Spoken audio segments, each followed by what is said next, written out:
Hi friends at home. Today one of your assignments is doing this comprehension check. Now, if you're not sure what that word comprehension means, I'll explain.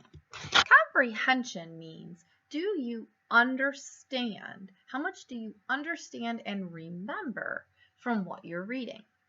Some of us are really great readers, but sometimes we read very quickly, or we're just sounding out the words, but we're not really listening to what we're reading. And if we read something and then we can't retell it in our own words, or we don't recall what it was about, then we're not comprehending. So it's an important skill that we have to work on, especially in first grade. So what I want you to do on this paper is read the story about Jack.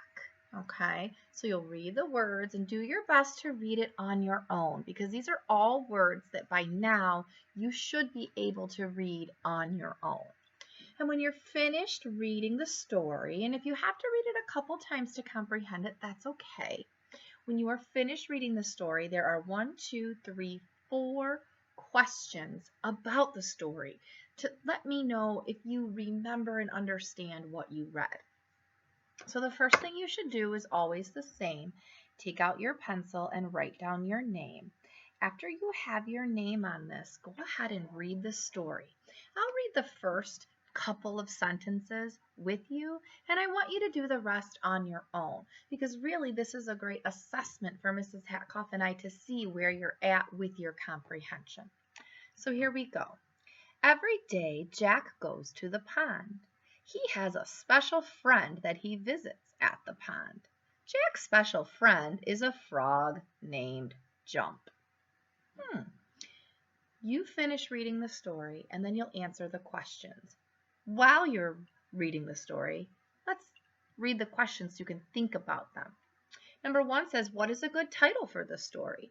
So as you read, you should think, what might a good name for this story be? All right, what should we title this story?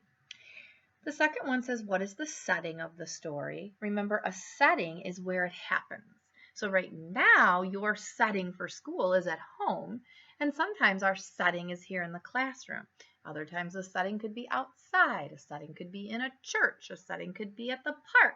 So where does this story take place?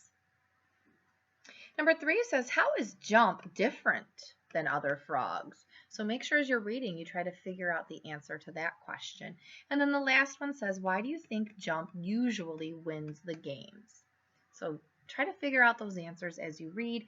Do your best handwriting, because if you write sloppy and I can't read your answers, I can't give you points for it. Okay? So do your best work, and remember, when you're finished, if you'd like to color, I would love to see that. Okay? Bye, friends.